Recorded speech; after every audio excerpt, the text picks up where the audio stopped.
título del tema es medios de impugnación de las resoluciones judiciales, ¿no? El concepto más sencillo, claro, de lo que es impugnación es reclamo. No estar de acuerdo con cualquiera de estas resoluciones, providencias, autos interlocutorios, autos definitivos, autos de vistas, autos supremos, acá le añaden sentencia. Estas son las resoluciones judiciales. Y dice, en la tramitación del proceso, comenzando por la demanda y terminando, dice el Tribunal Supremo de Justicia con la casación, entonces van a ir dando, dice, o las autoridades van a ir pronunciando estas diferentes formas de resoluciones. Por ejemplo, en primera instancia, ¿qué es lo que dicta? La sentencia, ¿verdad? Ahí termina de su competencia, no puede dictar otra resolución. Pero dice, en el transcurso del proceso, si quiere que todo el proceso, puede emitir, dice, providencias, autos interlocutorios e inclusive un auto definitivo, ¿verdad? Igual dice providencias en apelación o autos interlocutorios, providencias o autos interlocutorios en casación. Entonces vean ustedes, que quede claro, preciso, que estas son las 6 formas de resoluciones que emiten tanto jueces, vocales como magistrados, ¿no? Jueces dictan providencias, autos interlocutorios, pueden dictar autos definitivos en sustitución de la sentencia cuando definitivamente se quiere parar o suspender o dejar sin efecto el proceso, ¿no? El auto definitivo no entra en el análisis de fondo del proceso. Termina, dice, el proceso sin entrar en el mérito de la causa. Si la demanda fuera, por ejemplo, cumplimiento de contrato, ¿qué es lo que buscan las partes? O por lo menos el demandante, ¿qué es lo que quiere? Que el demandado le cumpla algo que se ha comprometido en un contrato, ¿verdad? Pero el demandado al responder puede poner una excepción de cosa juzgada, transacción, conciliación, y decir, pero señor juez, este problema ya lo hemos resuelto en un proceso anterior, aquí está la sentencia con calidad de cosa juzgada. Entonces ahí el juez no dicta sentencia, que dicta un auto definitivo. No entra a analizar el fondo, simplemente deja sin efecto o termina el proceso. A eso se refiere, ¿no? El auto definitivo. En cambio, la sentencia resuelve, ¿no?, el fondo del problema o el fondo de la causa. Por ejemplo, yo les hablaba de cumplimiento de contrato.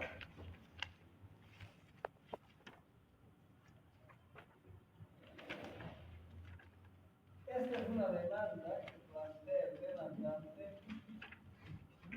contra el demandado y le está pidiendo que cumpla el contrato. Él le ha contratado para que construya una casa, le ha pagado todo y lo ha construido. ¿Qué le está pidiendo? Que cumpla ese contrato de ejecución de una obra. O puede ser también resolución de contrato. Cuando el contratista ya no quiere que construya o ya no quiere que construya esa casa o ese edificio o ese departamento. Entonces fíjense ustedes, cuando la sentencia resuelve el conflicto, ya sea la otra relación demandante o el demandado, ha entrado al fondo del proceso. Pero cuando hay un auto definitivo, no analiza el fondo del problema, porque dice, no, este asunto ya ha sido resuelto, hay cosa juzgada. o este problema ha sido transado a través de un acuerdo entre partes o ha sido objeto de una conciliación. Fíjense, jóvenes, la diferencia entre una sentencia y un auto definitivo. El auto definitivo no entra al fondo del problema y simplemente termina el proceso. En cambio, la sentencia pone fin al proceso, pero dice en primera instancia. No ha terminado todo el proceso. Pone fin al proceso en primera instancia y resolviendo, dice, la demanda en los términos en que hubiera sido planteada. Entonces, no ve la diferencia entre auto definitivo y sentencia. Bueno, entonces todas esas resoluciones jóvenes, fíjense acá, providencias, autos interlocutorios, autos definitivos o sentencias, que casi los emite el juez, son objetos de impugnación, reclamo, ¿no? Decir, en una palabra, señor, pues usted ha dictado una providencia con la que no estoy de acuerdo. ¿Cuál es una providencia? Ya habíamos dicho, para identificar una providencia hay que ver si dice ahí la fecha, ¿no? Si dice Cochabamba 25 del año 2025 y no dice vistos, es una providencia. Porque no hay además una limitación. Dice la providencia solo tiende al desarrollo del proceso y dice ejecutar actos de mero cumplimiento. Ejemplo, señor, pues solicito que señale día y hora de audiencia. Y si el juez dice no al lugar, o de momento no al lugar, ¿qué es? Providencia. Facilísimo, ¿no? Providencia. Porque no está fundamentando, argumentando, ni está justificando por qué le está diciendo que no es todavía momento para el señalamiento. Pero por ahí el que ha pedido no está de acuerdo con esa providencia, ¿qué es lo que hace? Le plantea una reposición. A la providencia, dice, le corresponde, dice, el medio de impugnación que se llama reposición, ¿no?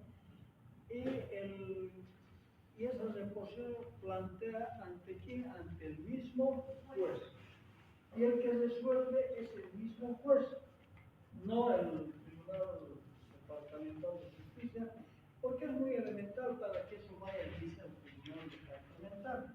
Si me dicen no al lugar de momento cuando le pido señalación de audiencia, bueno, yo he visto mal este juez. ¿Por qué? Porque ya han pasado 5 días desde la contestación a la demanda por el demandado. Y la ley o el procedimiento dice, dentro de los 5 días siguientes a la contestación, el juez señalará audiencia preliminar. No estoy equivocado. Han pasado 10 días, 15 días y el señor juez señale audiencia preliminar. Y si él me dice de momento no al lugar, por supuesto que yo no estoy de acuerdo. Porque legalmente he consultado de que han pasado los 5 días y tiene obligación de. Entonces, reposición. Señor juez, usted se ha equivocado y no ha aplicado correctamente el procedimiento civil y el artículo tantos, porque el artículo tantos dice, contestada la demanda, dentro de los 5 días siguientes, dice, el juez señalará día y hora de audiencia preliminar. El juez se da cuenta. Sí, de verdad, tiene razón. Entonces, ¿qué es lo que hace? Repone, dice, su primera resolución o su primera providencia y le da la razón señalando día y hora de audiencia. Eso es una reposición de una providencia. En cambio, si es un auto interlocutorio, ¿qué es un auto interlocutorio?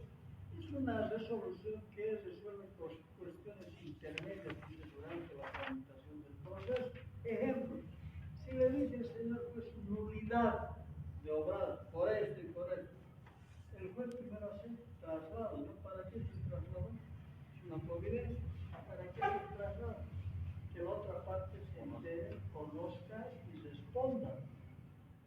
la respuesta de la otra parte, ya el juez dice una otra interlocutor. Está resolviendo un conflicto, un problema, pero que no va sobre el fondo de la causa, simplemente está resolviendo una cuestión procesal. ¿Y qué es la apelación? La apelación, lógicamente, ya se activa contra las sentencias y autos definitivos. Bueno, pero empecemos por el 250 que ya habíamos explicado antes de la vacación, ¿verdad? ¿O no? ¿Sí? ¿Qué dice? Todas las resoluciones son impugnables. Ahí está. Estas son las resoluciones. ¿O hay más? No hay. El derecho civil o el procedimiento solo son seis. Providencias, autos interlocutores, autos definitivos, sentencia, auto de vista y auto supremo. Va en ese orden, ¿verdad? Entonces, si quieren ustedes providencias, autos interlocutores, autos definitivos, sentencias, por lo general pronuncia el juez. En cambio, el auto de vista es el tribunal de justicia. ¿Quiénes conforman el tribunal departamental de justicia? Vocales. ¿No ves? Y la casación dice, es una resolución que pronuncia el Tribunal Supremo de Justicia. Entonces, vean ustedes, todas esas resoluciones siempre son objeto de impugnación, de reclamo. Porque cuando sale una sentencia y una de las partes pierde, quedará tranquilo. Por mucho que no tenga la razón, sabe en el fondo que está demandando sin ningún derecho o está asumiendo defensa sin ningún derecho. Pero el abogado le dice, no, pero entonces nos contestaremos, apelaremos, demandaremos. Entonces, más parece que fuera interés del abogado que de la parte, ¿no? Pero la parte tampoco se queda muy tranquila, dice, bueno, a ver, veremos cómo nos va. Porque han habido casos en que se ha perdido la sentencia, en el auto de vista y en casación se revierte todo y se gana. Entonces, vean, los recursos siempre tienen su importancia o trascendencia. Hay siempre la posibilidad de revertir o dejar sin efecto alguna resolución que nacionalmente nos cause algún perjuicio o agravo. Entonces, todas las resoluciones que están allá, a la derecha de cuadrita, son impugnadas, son objeto de reclamo, de rechazo, a eso se refiere la palabra impugnación. Ahora, ¿cuáles dice eso? No, ¿quiénes son los legitimados? ¿Qué quiere decir ser legitimado? Ser legitimado, ¿qué es estar legitimado? Sí, el titular, hay una legitimación procesal y hay una legitimación material, ¿no? O sea, del derecho y del proceso.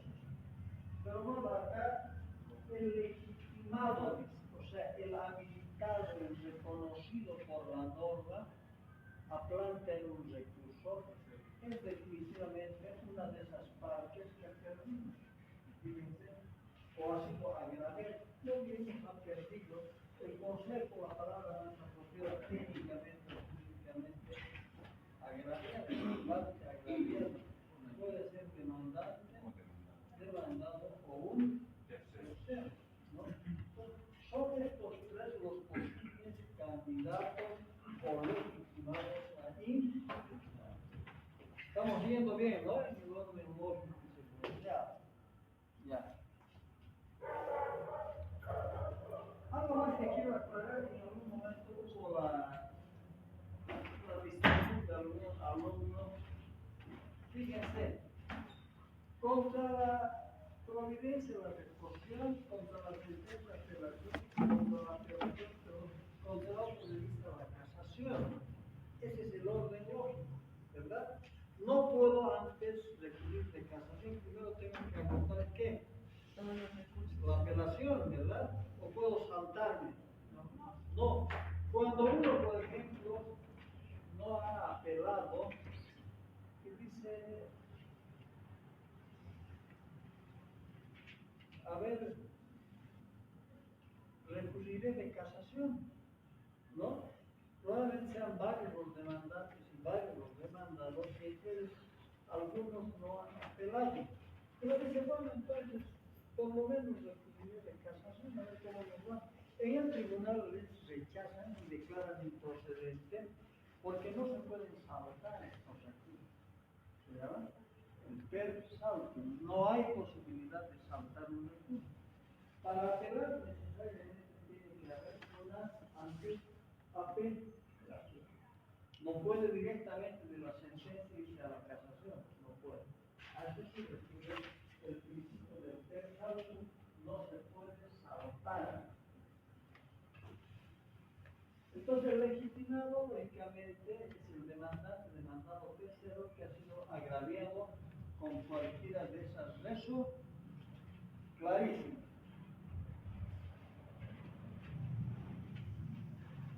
Ahora, jóvenes, la compulsa y la revisión extraordinaria no son recursos subsiguientes a la casación y a la...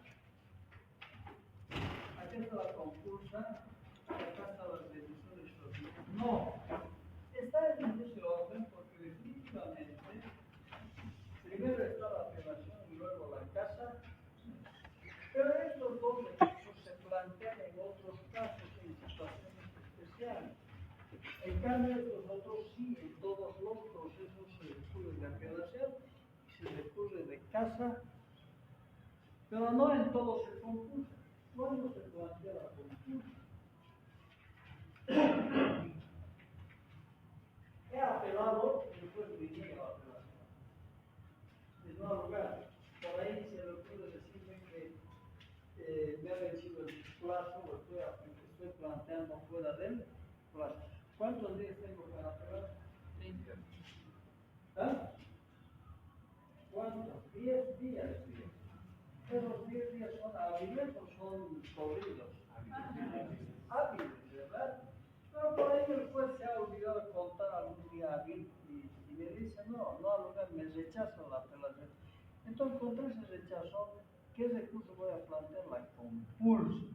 Decir, señor juez, usted ilegalmente me está negando la apelación. Me corresponde. ¿Y dónde me quejo? Ante el Tribunal Departamental de...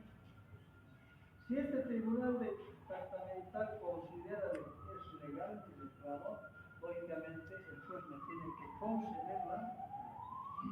Y si de verdad me he equivocado, ahí se dice, yo lamentablemente me equivoqué y apelé en un plazo fuera del establecido por el juez.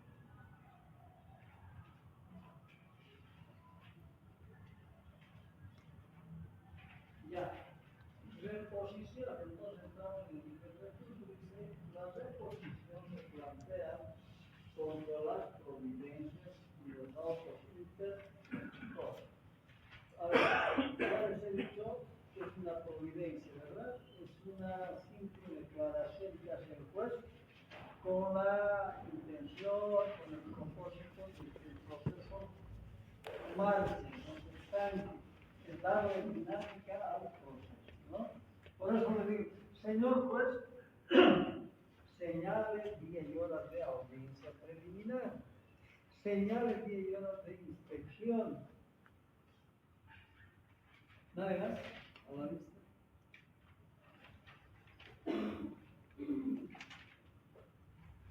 Muchos han debido pensar que no íbamos a pasar clase.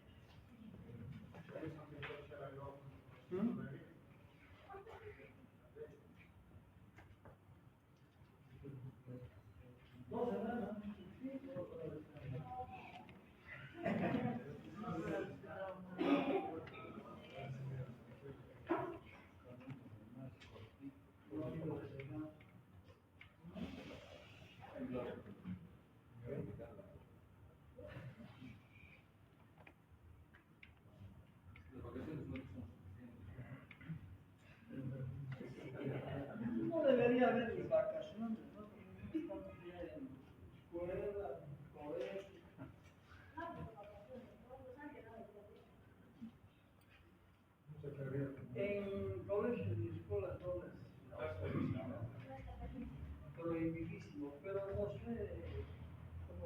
dará acá.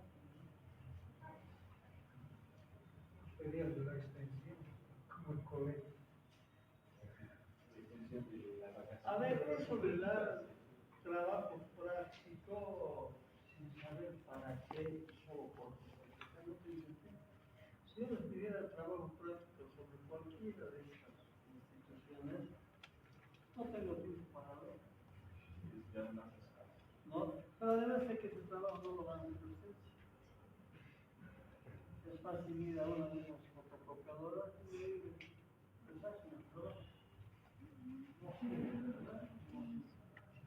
En cambio, el trabajo que vamos a, o van a desarrollar va a ser para el tercer parcial. Seguramente vamos a entrar en el segundo parcial a partir de agosto, ¿no? Sí. ¿Tienen calendario a partir de agosto? Ya, entonces después de ese examen de las notas y todo, vamos a realizar los grupos para el trabajo de exposición por grupo. Pero esa nota o ese trabajo va a servir como nota del tercer parcial, ¿verdad?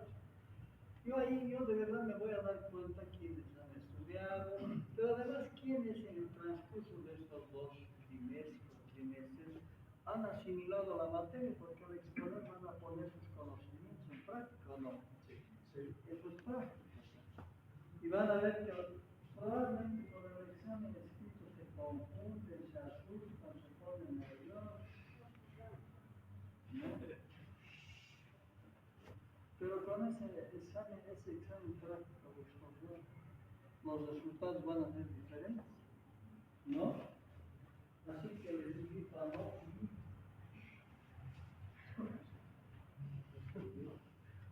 No voy a hacer. En la lista de bueno, yo le pongo 90, 87, pero no sé por qué se inscriben tanto, o los obligan a nosotros. ¿Quiénes eligen la materia? Son ustedes, ¿verdad? Sí. Nadie les dice. Y hay materias y hay grupos dice que se llevan en un minuto. Medio minuto. Ya se ve. ¿Cómo es la hermenéutica? ¿Ustedes saben el periodo de inscripción que ustedes entran al sistema? Sí. Pero los 14 que están en ese momento. 15 segundos ya ni te dejan siquiera acomodar tu horario. Y el horario está en internet, hay que buscar el horario, hasta acomodar ya está bien. Sí, porque no tenemos horarios actualizados.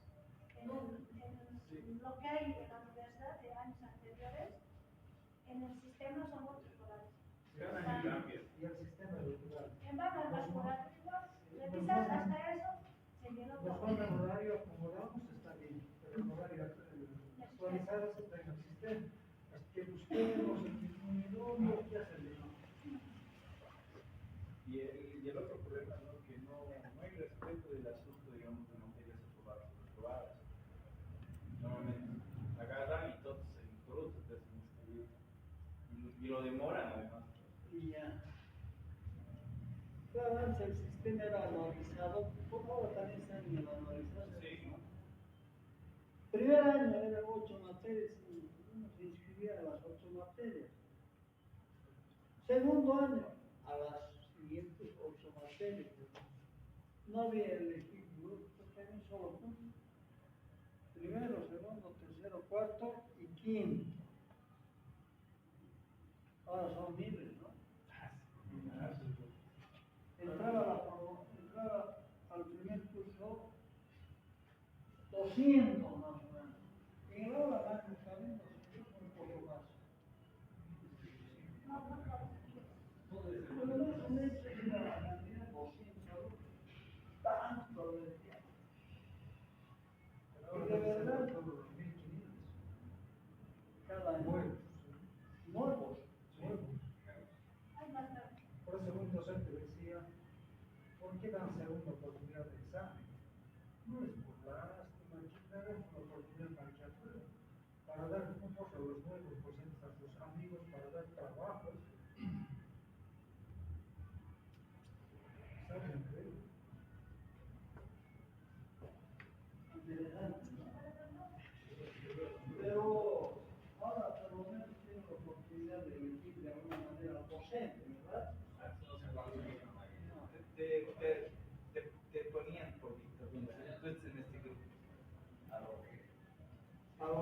toca. Sí, sí, hay momentos donde materias chocan.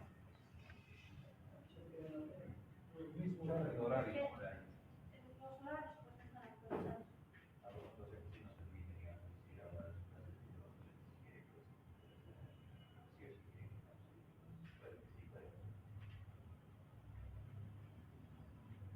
Bueno, jóvenes, seguimos. Bueno, dice los recursos de por sí contra providencia de otros interlocutores, ¿no? En cambio, bueno, dice, este recurso se puede plantear verbalmente o en audiencia. Cuando el juez en audiencia, ya sea preliminar o complementaria, dictara una providencia o un auto interlocutorio, uno levanta la mano y dice, señor juez, apelo de su providencia o de su auto interlocutorio. Entonces el juez le dice, fundamente su apelación. Y en la audiencia uno tiene que fundamentar. Pero hoy en día hasta las audiencias han desaparecido, ¿no? No hay audiencias. Claro, todo eso dice, si alguna resolución que fuera providencia o auto interlocutorio, el juez pronunciara en audiencia. Entonces uno levanta la mano y oralmente dice fundamente su resolución. Y si es por escrito, cuando la resolución sale por escrito y eso le perjudica o agrega, tienes 3 días para hacerlo también por escrito. A eso se refiere.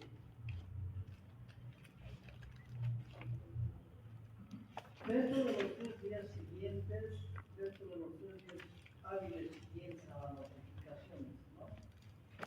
La apelación contra los autos interlocutorios podrá ser alternativa del recurso de reposo. A ver, quiero que me entiendan esa partecita. En la simple providencia, a ver, por ejemplo, cuando yo le pido al juez señalamiento de día y hora de audiencia preliminar, por ejemplo, y no me da opción o no me acepta, yo tengo que plantear solo la reposición. Solo la reposición porque es una simple providencia. Pero si es un auto interlocutorio, o sea, una resolución incidental en el transcurso del desarrollo del proceso, yo de todos modos tengo primero que decir reposición. ¿Se dan cuenta? No se olviden, contra un auto interlocutorio igual hay que decirle al juez reposición, pero con alternativa de apelación para el caso de que les rechace la reposición. No se olviden. Entonces, cuando es simple providencia también es una simple reposición. Cuando es un auto interlocutorio, primero hay que plantear la reposición. Pero en el mismo memorial hay que decirle, y para la probabilidad de que usted le rechace la reposición, alterno de apelación. Entonces el juez dice, se rechaza la reposición, pero como ha sido planteada la alternativa de la apelación, se le concede para el superior extra. ¿Han entendido qué es la alternativa de la apelación? Pero yo insisto siempre que ustedes tienen que saber identificar, y le dedicamos varias clases sobre identificar las resoluciones, ¿verdad? Les decía que es una providencia, ¿no? Cuando solamente hay fecha y no hay fundamentación. En cambio, un auto interlocutorio significa que hay una fundamentación. El juez además pone en su resolución la palabra vistos, ¿no? Si dice vistos, inmediatamente usted debe saber que es un auto. Ahora veré si es interlocutorio o definitivo. Y si pone fin al proceso de carbón es definitivo, ¿no? Y si no pone fin al proceso, es lo más interlocutorio porque está resolviendo un incidente procesal. Doctor, consulta que, digamos en caso de que sea un interlocutorio, haya habido obviamente lo que se recurrió de oposición, pero con la alternativa de apelar, apelo, vuelvo a perder, puedo ir. No, ya no. Ya, ahí se No, termina. claro. No puede. Ahora, lo que se ve es que en un asunto dice, ¿no? La reposición con uno que interlocutores alternativa de la apelación. En un desalojo, jóvenes, en un desapoderamiento, ¿verdad? Es un proceso que ha durado más o menos 8 años. Resulta que una señora, por tolerancia y consideración de los dueños, entra a ocupar una casa. ¿No? Entra la señora. Porque los dueños viven en la Argentina. Y para que cuiden, dice, bueno, te vamos a dejar, pero vas a cuidar. ¿No? Y además le hacen una notita de esos años que dice, a cuenta de tus honorarios. Tú vas a cuidar, te pagamos tanto, ¿no? Entonces esa notita la guardaron los dueños. Se perdieron muchos años y aparecen y dicen, bueno, ya has vivido tanto tiempo, devuélvenos la casa. Pero la señora consulta con un abogado y le dice, mire, han venido los dueños y me están pidiendo que les ocupe, que les entregue. Claro, el abogado digo, le dice, no, te puedes cuidar. Por la usucapión. ¿Cuántos años estás? No sé, 10 años más o menos. Pero estoy, supongo que estuvo 10 años. Por usucapión. Entonces, no se niega a devolver la señora. ¿Qué es lo que dicen los dueños? Plantean la reivindicación. Claro, y la señora, la demandada, plantea la reconvención de usucapión. Entonces empieza el proceso y la señora pierde en la sentencia. ¿Por qué? Porque los dueños muestran esa noticia donde ella recibe ese dinero por cuidadora. ¿Qué significa esto? Para estar en posesión que se les reconozca la usucapión, tiene que haber, dice, primero verdadero ánimo de dueño. Tiene que haber el ánimos y el corpus, dice, ¿no? Porque si alguien ha entrado, dice, como cuidador, como inquilino, anticresista de cosas, no está cumpliendo, dice, la posesión. A lo sumo sería una ocupación o una posesión precaria. ¿No? En cambio, para la usucapión tiene que ver verdadero ánimo de dueño. De tentación es diferente. Claro, de tentación. Igual por eso, el inquilino detenta, ¿verdad? ¿Por cuenta de quién detenta? ¿Quién tiene la posesión civil? Es el dueño. ¿Y quién tiene la posesión material? Claro, el inquilino. Puede más que posesión es de tentación o ocupación.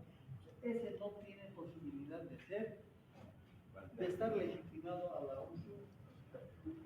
En este caso, la señora pierde, en apelación pierde y también en casación. Hay otro recurso ya, ahí termina. Entonces, se le pide al juez, le decimos, señora, señor juez, ordene que la señora entregue el inmueble. Claro, el juez, un poco que se conmisera y decía que 40 días más, harto, ¿verdad? Pero bueno, y le decimos 40 días. Llega los 40 días y hasta ahora no les ocurre. Entonces ahí viene la figura del desapoderamiento. ¿Qué significa ya que la fuerza pública no hay que saque? Entonces ya ha salido el desapoderamiento. Dice, se ordena a la intervención de la fuerza pública. Entonces ahí vienen los cerrajeros, los cabichapas, los candados, ¿no? Pero dice con intervención de, ¿cómo se llama el instituto que cuida a los niños? La defensoría. La defensoría de la niñez, del adulto y hasta de los Del pueblo.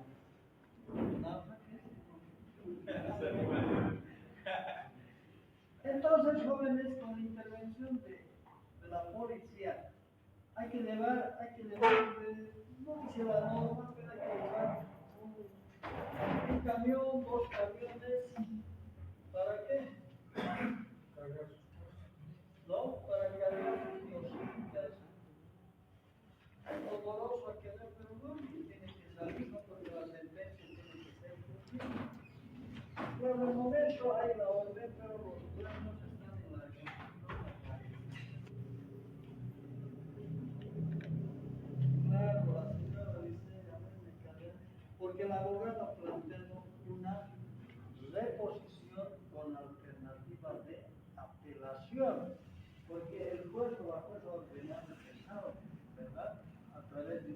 interlocutor, plantear de proceso una alternativa de apelación, lógicamente la jueza ha dado curso, ha dado traslado y se ha contestado rechazando. Porque ¿cuál es el argumento de la señora a través del abogado? Que ella tiene el derecho a un habitado, a una vivienda. Bueno, todo el mundo quiere tener vivienda, pero no a costa de la vivienda ajena. ¿Se dan cuenta? Es un derecho humano, dice la vivienda. Pero yo no puedo irme a su casa, sacarlo de usted y decir yo tengo derecho a una vivienda. Habrán pues instituciones que le protegen una vivienda, qué sé yo. No, o teniendo yo mi vivienda que alguien me quiera quitar, en este caso no se le está quitando a la señora. Simplemente la sentencia está ordenando que salga porque no es la dueña. ¿Verdad? Muy bien. Y finalmente, sí.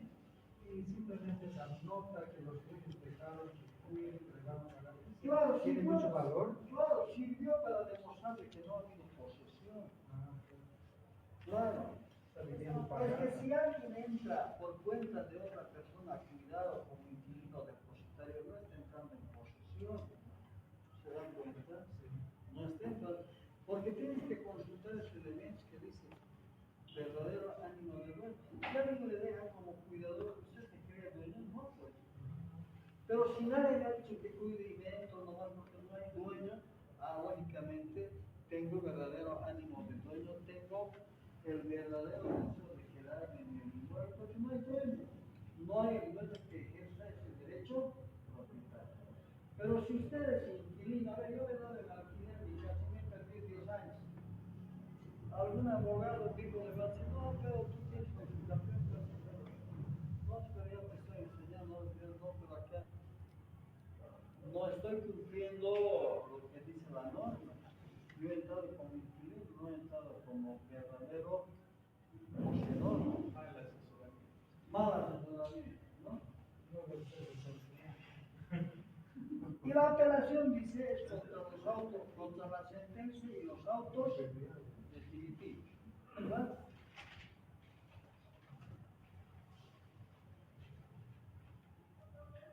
Y dice la apelación no procede contra las cifras provinciales. En la siguiente clase les voy a enseñar qué es el efecto extensivo devolutivo y diferido. Cuando uno plantea una apelación en un proceso ordinario, el juez concede en efecto suspensivo. A ver, fíjense, esta señora, cuando sale la sentencia me dice que se cumple en el plazo de 15 días, ¿verdad? Pero la apelación ha suspendido, dice la conclusión de la sentencia. Eso se llama efecto suspensivo. Claro. Se ha parado la competencia del juez, se da curso a la apelación e incluso a la casación. Por eso esta señora ha vivido, primero ha vivido unos 8 o 10 años y el proceso ha durado otro tanto y ha vivido otro tanto más veces y sigue viviendo porque los dueños no llegan de la Argentina. ¿Cuánto cuesta pues llegar de la Argentina de Buenos Aires? En avión, en tren, flota, no sé. 5 horas. Por buses, 24 horas. 24 es En la frontera. Todos los días ya está. Claro, yo creo que de Buenos Aires a la frontera es un día. 24 horas. 24 horas. Y de Santa Cruz a este lado de la frontera. Pero no llegan. Es que el miedo es apagar los honorarios. 10%. Claro, porque ese inmueble cuesta más o menos $150,000. Aparte de los honorarios, Y lógicamente tienen que pagar los honorarios, ¿no? Así que, además tienen que correr con los gastos de desapoderamiento. Primero tienen que ir al comando de la policía, ¿no? Ahí se habla con el comandante y es el que designa a los policías. Hay que ir a las otras instituciones para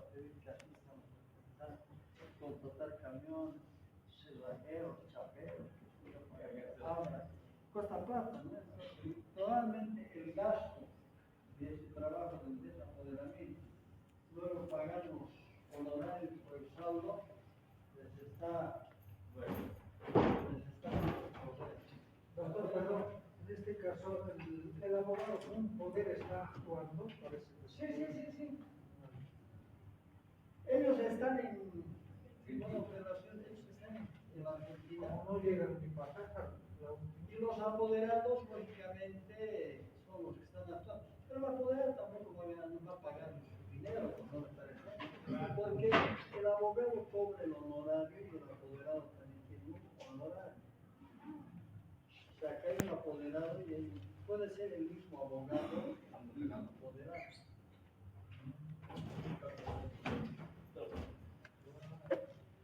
hay trabajo, entonces. García, Cartagena, Presente, doctor. Presente. Presente. Mamá, Presente. Sí. Gatari.